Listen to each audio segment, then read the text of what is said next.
Welcome to my humble little office. My name is R. Keith Andrews. I am a spiritual guide and paranormal adept. I stumbled over that, but that's okay. Anyway, welcome. Glad to see you back again. Before I get started, we'll do this a little backwards. It would be great if you would give us a big thumbs up, assuming you like the video, and subscribe to our channel so you can get the rest of the videos as they come out. There's a lot of information coming out. There's a lot of information we're going to cover today. Today, specifically, we're going to connect the dots. Okay, this is a new beginning for everybody. This is a new world for everybody. The world that you used to know is gone. Since COVID 19 came out, what we have is a very different world. Okay, at least from everything that you may recognize.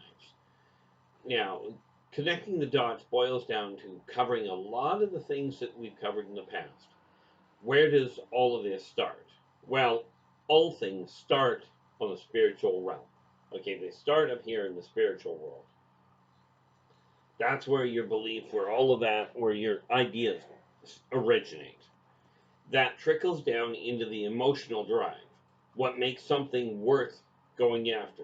If you don't feel a connection to it, if you don't feel a reason to do something, the odds are pretty badly stacked against you to get things accomplished. So once you get that emotional drive in order, then the energy slows down a little more into the intellectual side, into the logical side of your brain, where you start planning things out, you start coming up with an organizational method. This is one of the reasons why I put the concept together and the video together regarding lists and how lists really play in. Okay, now once you get the logical plan in order and you start implementing that, then we get into the realm of physical manifestation, which boils down to starting with an idea and bringing it all the way down into the material world where you can create something that other people can see, or other people can hear, or other people can feel. Okay. Or in the case of the culinary arts, where other people can smell. Okay, all of this is tied together. And I'm hopefully going to make this a little bit more clear than it sounds right now, but that's okay. Now, we'll back up a fraction. We'll start with the spiritual side. The spiritual side of things is this: follow karmic law. When you take a look at all the spiritual teachings, all the guidelines from every religion out there that I've come across anyway, all the guidelines fall into three laws. Okay? Be true to yourself first. Do unto others as you desire them to do unto you. And energy out, energy in. Okay. Now that's where it starts. Now this idea of procrastination doesn't work well. About the only thing I've seen procrastination do is postpone getting anything done. And often that becomes a problem. The other issue is time. People go, we'll have time to do it, or if only I could go back and do something differently. Well, I know I haven't done that yet. I've got a video that I've got to do on time and how it really works, why it's possible to go forward but not come back. Okay. Again, all of this is tied together. Energy itself it originates in the spiritual world. Okay. And much like water, you cannot stop energy from moving. You can guide it. And that is where the concept of feng shui comes in. And we do have a video out already. I did a video a while ago on feng shui and its impact. Okay, so now that we've got the feng shui working, now it comes into the emotional drive. Now, the emotional drive of what is going on is so that you yourself feel a reason, an impetus to make something else happen, to change what your life has been doing. Now, people are taught that change is painful, change is difficult, it's scary. It's a cute thought, but if you'll notice, my hands don't stop moving much, and that's me. Okay, the other thing is obviously since I'm talking, not well, but I am talking. Obviously, there's change taking place because my voice is coming out differently, hence the spoken word. Okay, once you have an emotional impetus to do something, that's when you start looking for a way to make it happen. That's where logic comes in. Logic is the way of taking, it's a thought process for taking that emotional desire and making it happen in the physical world. Coming up with a plan. It is recommended, okay, and this is something I do all the time. Okay, it's recommended you put a list on paper. Okay, in today's world on computer works as well. I just don't trust computers that much. Not personally. But you come up with a logical plan that you can put on paper so if you choose to show somebody, you can show them exactly what it is you're doing. Okay, that's the logical side of it. And I'm giving just the basic bare bones ideas. Then we get into the physical manifestation. That is when you take into consideration that's when you take this logical plan and you start working on the projects one step at a time, you know, on the concept that if you take care of all the little steps one piece at a time, you will get to the end. You will get the change that you're looking for. Now understand, it is often easier to identify what you do not like about the way your life is running than it is to identify what you do like. Okay, and the whole key here is figure out what you're not content with and make those changes. Now, there are a few things that in this world do seem to hold very similar patterns. Okay, now we start with energy. Everybody has to have energy. The human body runs on biomagnetics. Okay, it's a biological form that gives off both an energy field and a magnetic field. Okay, those you never think about in all likelihood. Okay, not the common person anyway. There's a few of us that question how it works, but on the whole, people don't think about it. They just go on. They're breathing what are called the autonomic systems, or what I came to understand are the autonomic systems, like breathing, blood flow. These things just automatically happen. You don't think about them. The second form of energy that is critical to this world is air. Okay. Now, you don't think about whether you'll have enough air, okay, when you're going about your daily business. You don't think about it. You do obviously pay attention to what you're doing with it. In other words, you don't walk into a polluted area that you know is polluted without putting proper precautions in place.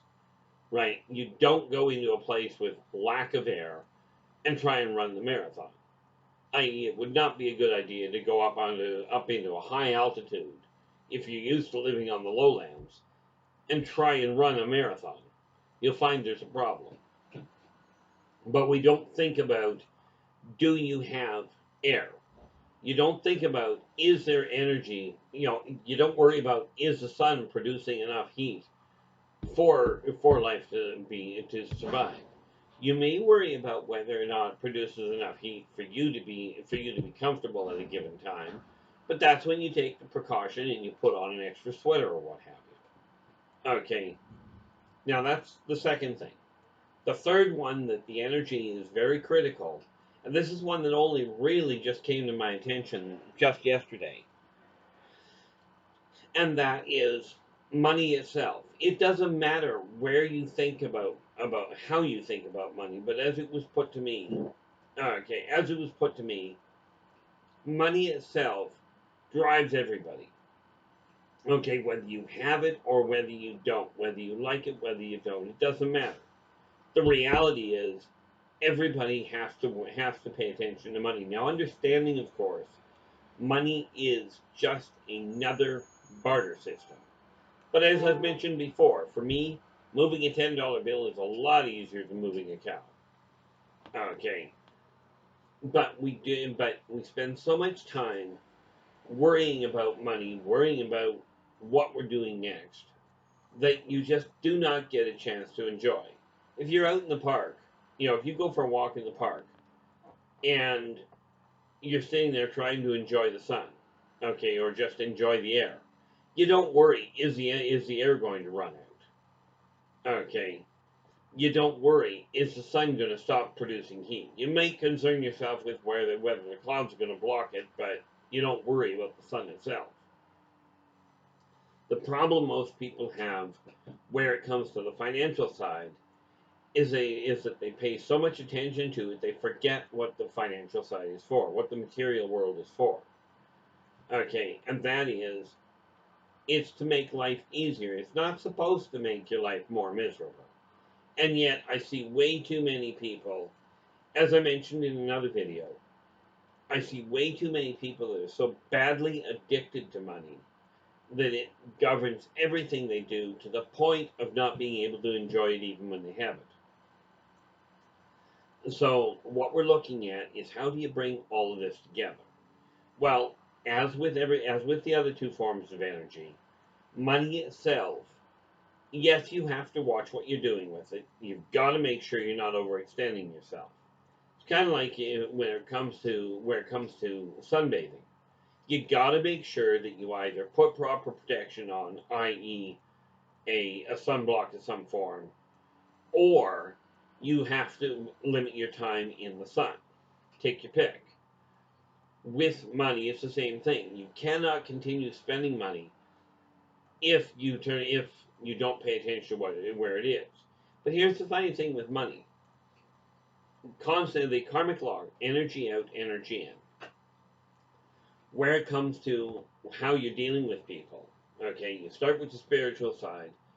When you're dealing with people, if you treat people decently, whether they are strangers, friends, family, or employees or coworkers, doesn't matter. They tend to treat you a little better. Try it out. Talk to somebody as you're walking down the street. Talk to somebody, and just even if you haven't been talking to them before, just smile at them and say hi. Most of the time, you'll get either a hi out of them or maybe a smile back. Yes, there are people out there that'll ignore you or ones that'll grumble at you. Okay, but the reality is you put the energy out, it comes back. When you give somebody a present, a gift, most of the time they're very appreciative of it. Net result, they feel better, and they turn around and usually say something to you in the way of thank you or that sort of thing. Okay, again, the energy goes out, it comes back to you. With air, you breathe air. Okay, now the air goes into your lungs, and you breathe in oxygen, you breathe out carbon dioxide. Now the funny part about it is this is how it all links on that one. You breathe out carbon dioxide. The plants, as in the trees and the algae and the grass and all of that, breathe in the carbon dioxide, and their process flips around and breathes out oxygen, which means we are absolutely in a symbiotic relationship with the plants and the animals of this world. Okay, something to keep in mind. If they're not healthy, you're going to run into troubles. Now, where money comes into consideration, it works the same way. You do your work, your boss pays you, or the government pays you, or whatever. You work, you get money. You get that money, you turn around, and you go out and you spend the money. So you're giving money to somebody else. Okay, be it a store, be it a person, doesn't matter. You're giving the money to somebody else. So now they've got the money coming into them. They turn around, they go spend it on buying something they like or paying their taxes, but the money goes to another location. Of course, at the end of the year, since I brought taxes into the equation, the money from the taxes, you end up, if you've been handling your money correctly to start with, you get tax money back. So the money comes through, the money goes out, it circles all the way around and comes back to you. Now, again, the money doesn't stop moving. Whether you've got a lot of it or you don't have any, you're going to be focused on money. And the way you look at it is clearly the problem, the biggest barrier that you may have in that. Okay. Now, I don't know about you, but I don't worry about whether I've got oxygen coming in. Okay. I don't worry about whether the sun is going to burn out anytime soon. But I have made the mistake until recently. Recently, by the way, being last night when I watched a video that was recommended to me. Until then, I didn't understand the fundamental basics of where money actually comes into play. Money's out there. Now, you yourself may be looking at the finances from the standpoint of, I don't have enough. Well, considering money is in constant flow, you don't worry about whether you've got enough air. The air is constantly going out and circling back and coming to you. You don't worry about whether you've got sun, whether you've got the heat, right? It comes down, and as we already know, as a lot of people already know, heat rises. So the sun comes down, warms up the water. The water evaporates, rises up. When it gets up too high, it turns into some form of precipitation and comes back down. We've got this constant flow all the way around. Okay, so what you have to realize is one of the fundamental things that can change the way your world is going is come across one concept. Okay, and that is that there is no shortage of light, there is no shortage of air, and there is no shortage of money. Okay, the material world is there, and it is self replicating. Everything that you're looking at, your stress level, the majority of people worry about money for one reason or another. Do I have enough money to make rent? Do I have enough money to put food on my table? Right? Do I have enough money to buy that fourth car? I only drive one at a time, but I need that fourth car. Now, I'm not materialistic in case you can't tell by the stuff behind me. I prefer oak, okay, just to put it simply. But you'll notice the shelf behind me here is made out of metal. The price was right. As in, it didn't cost me what an oak shelf was going to cost me. So, when you look at it and realize if air is abundant, it travels its whole cycle. The sun is, the light is abundant, and the heat is abundant, so it comes down. You've got the water that goes up and down all the time, and money constantly goes out to other people and comes back to you. All of these things are in constant flow. So, with this in mind, is there really a shortage of money? Is there actually a shortage? Okay. I don't know about you. Now, I know in my bank, I don't actually have, I don't have, $1 billion. Heck, I don't have $1,000. I might have 1,000 in my bank. I digress. I don't have a staggering amount of money in my bank. Okay. And really, it doesn't matter. Okay. Because really, when the money's sitting there, as I laid out to a bank manager one day, you put money in the bank, you're spending the money to have it sit there. It's not doing you a lot of good. It's building a little bit of money, but I'll tell you, the bank is making more. But the money is in constant flow. Now, you do have to pay attention to what you're doing with it. You do have to guide where it's going. Okay, if you're just throwing your money around, you're going to run into a problem. It's kind of like if you forget about the sun and you go running around outside all day without taking care of yourself, as in hydration or taking a rest periodically, you're going to create problems for yourself. Okay, these are things that are all running together. So you do have to take precautions. And again, we are going to be putting out more videos to accommodate a lot of these different topics. Many of them are already out, so check in the backload in the videos that are already posted. But where it comes to the money being a major problem, stress is a fundamental killer. Okay. When you eliminate the things that you're stressed about, and I've got to do a video on that too.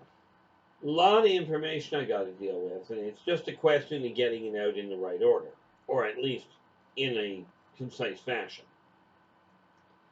When you bring your worries down, you'll find a lot of things run a lot more smoothly. Okay, and now that we understand, or at least now that I've laid it out, and think about what I've told you, don't take my word for it, okay? Or take my word for it, but in either event, give it a shot yourself. Look at the way you're handling things, look at what you're worrying about, and really take a serious look at the way you're looking at your life. This is the time to take all of this information and a whole pile more that's already come out, and there's more that will be coming out. But take a look at the way the energy is running in your house. Okay, look up, there's a couple of videos that I know I've already got in play. Look up the way the feng shui actually works. And I will be going into it again anyway. Take a look at the way that your language is being used and how that creates its own reality as well. Okay, but now is the time to take all of this. COVID-19 created a great opportunity. It slowed things down enough for people to really take a look at themselves and their interaction with everybody else. Take advantage of that. Now is the time to get it straight in your head. How are you dealing with things, and are you personally content? Now, I could give you a list of things I'm not content with. Okay, not the least of which, and I only just found out why, but I get frustrated with the people on this planet a lot because I watch a lot of things that I know are being done very ineffectively. I can't, in all fairness, blame people for it too much because they've been taught the best that their teachers were able to. But the teachers, whether it's a teacher in school, a friend you know, a parent, doesn't matter. They did the best they could with what they had. Okay. The problem is that oftentimes this creates a cyclic problem. There we go with that cycle again. What you teach your kids and what they, the message they get, or what you teach your students or the people around you, the message they get is what they're going to turn around and pass on to other people. It's the only option they've got. If they don't get a better message, they're going to keep replicating it. So, in that respect, it's a question of taking responsibility, taking ownership of your own shortfalls. Now, one of the biggest shortfalls that I've got, and I'm just going to put this in there because, well, it deserves to be there. My publicist has had to deal with some absolute nightmare emotional outbursts from me. Why she still talks to me, I have no clue. Okay, I really don't get it. Lord knows I'm not happy with it, but does that come out that way? Not very often. You know, it's one of those things where her focus can interrupt the flow because you would think, and most people have this problem, if you get mad, whether it's frustration or outright anger, doesn't matter. Fear usually is what is behind it, only I finally figured out that side of it. Normally, what happens, the way you get upset and you lash out at somebody, they most of the time will lash back. I'm fortunate with my publicist because she doesn't tend to lash back. She has once in a while, but not very, it's very, very rare. Focus on what you can control, and point blank, the only thing on the planet that you actually can control is you. Anytime you know that somebody tries to force control on somebody else, it creates its own problem. COVID has made things slow down to the point that now is the time that people have to look at what's going on. It's absolutely imperative that you reassess where you are, bring it all together. Okay. Now, there's more to this cycle of things going on, and I will get back to it again. But I'm going to cut this off here. Going to take a break from it until we talk again. Absolutely take care of yourselves and each other, and for pity's sakes, stay positive.